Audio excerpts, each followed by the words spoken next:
Hi there, Aileen from AileenCooks.com, and this is, what's your name? Katie. This is Katie, my second born, and we are making some pizza dough, right? This is my quick and easy pizza dough recipe. It whips up in less than 30 minutes. You don't have to let it rise, just let it rest for 10 minutes. So I'm going to show you how to make it, and then I'm going to talk about some tips and tricks for making your own pizza at home.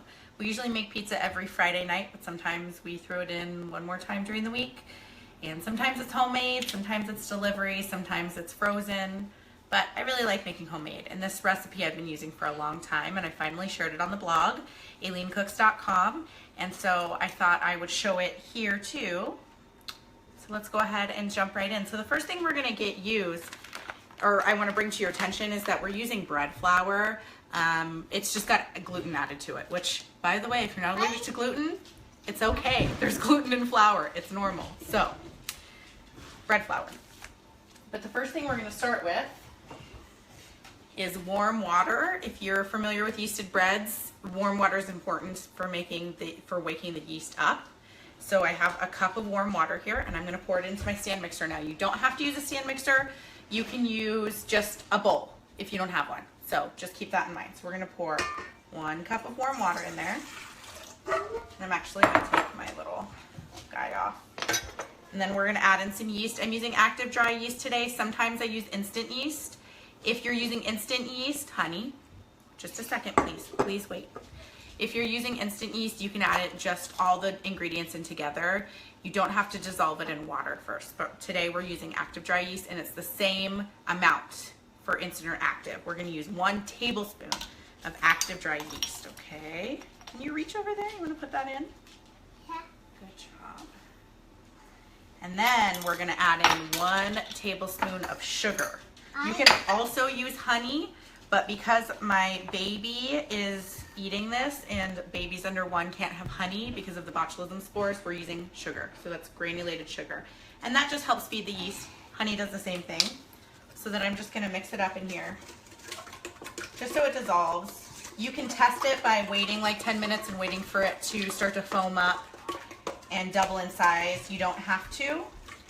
The only thing you have to do with active dry yeast is dissolve it. So that's what I'm doing.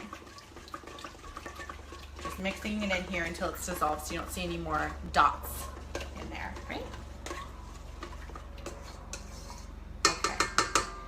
So with breads, it's really a feel more than an exact amount. So we're going to use 3 cups of flour. So we're going to start with 2 cups of flour. And again, this is bread flour. You can use all-purpose flour if you don't have bread flour on hand, by the way. This, I just feel like it makes it rise a little bit better, but I've done it with all-purpose flour a lot. I've also done it with whole wheat flour. Half and half is usually good. So there's 1 cup. There we go. We're going to do 1 more. I do it. Yeah, you do it too. I Good put it job. in your hand. Yeah, you're holding my hand. Now we're going to do 1 tablespoon of olive oil.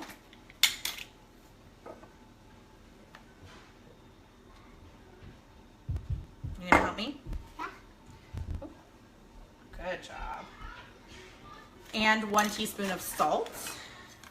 You're gonna have to watch me fight the salt a little bit. I love, love, love Trader Joe's. If you've watched any of my live videos, you know that. But Trader Joe's, you really need to work on this salt container because it kind of stinks. But that's what I have, so that's what I'm using. It's just a pain to pour out, I find. So if anyone has a trick for this, please let me know what your trick is for getting the salt out from the Trader Joe's containers, because it just does not work. Actually, it's working kind of fine today, but you can see, maybe you can't see, but it's all over my counter. So, all right. They just need a better pour spout.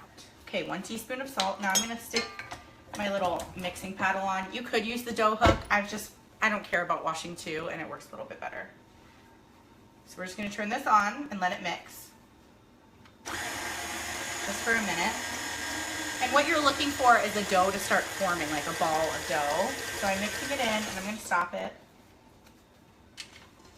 And look at it, and you can see it's like really scraggly and it's not sticking. It's very, very sticky. So we're gonna add about a 1/2 cup more of flour. What me to it? Okay, honey. Okay. Pour it in there, kid. Thanks, big helper. So we're gonna turn it on again and keep mixing. There we go. Okay. So now I'm gonna show you what this looks like. It's not a dough ball yet. It will look cleaner and shinier as it needs, but it's sticking together really well and it's not super, super sticky. So that's really what you want. Here, I'll take this out and show you, actually. Just a second, honey. So as you can see in there, it's a dough now. So that's what you're looking for. So we use 2.5 cups of flour, but it definitely depends on, hold on, baby. It depends on the temperature and your humidity. So it changes throughout the year how much I need. So you really you get the feel for it. And this is a really good yeasted dough to try if you've never made a yeasted dough before. You don't want to taste that. That's not like cookie dough. Okay, so now we're going to get all this off of here and we're going to add in our dough hook.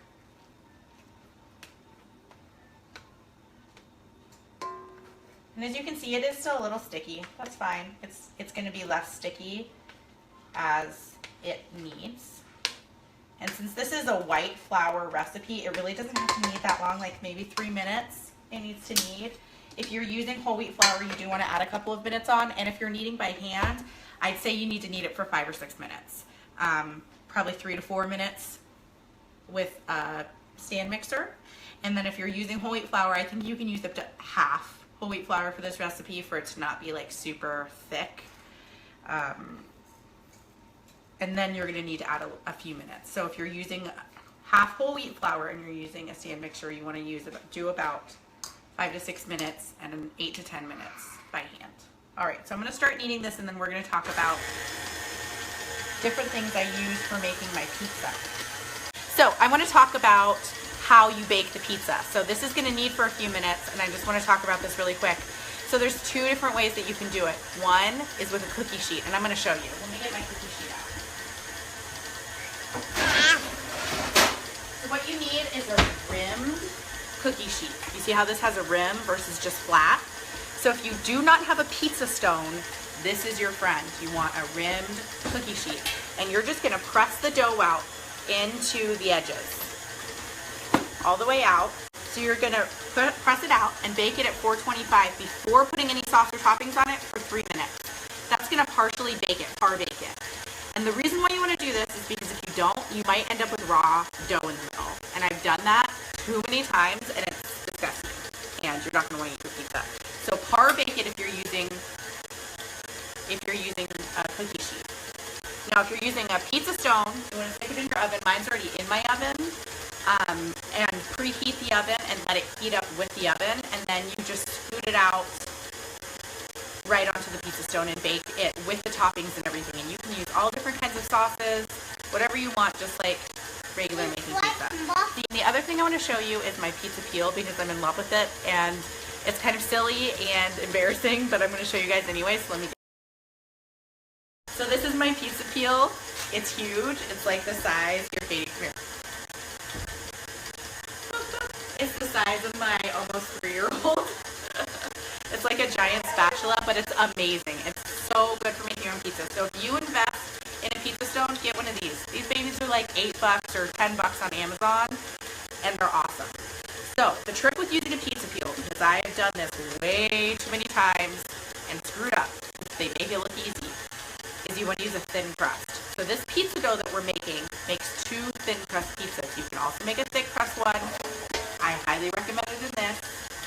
You're going to make thin crust and you have a pizza stone. You want to roll it out really thin, 2 pizzas. You want to put flour down on here and cornmeal mixed together and put the pizza dough on, and then you have to move really, really quickly. Put your sauce, cheese toppings, and then when you put it in the oven, you need to move it like this. I know that seems really silly, but it's not like a really fast one action where you get the whole pizza off. And that's what I always try, and then my pizza would fold over and get all over the oven and smoke and all of that. So you need to really move it like this. Someday I'll show you guys a video of that once I'm really, really confident, but I'm not yet because I'm still learning. But anyway, this baby, I know it's huge, but it's awesome. So now you can see the pizza dough is really shiny, and it's in a dough. And this does not need to be left to rise. You do not need to let this rise all afternoon. Let it sit there for 10 minutes. Get all of your other ingredients ready, and then just pull it out and roll it out and make pizza. So that's it. Pizza dough, quick and easy pizza dough on AileenCooks.com. Thank you so much for watching. Katie, say bye-bye. Bye-bye.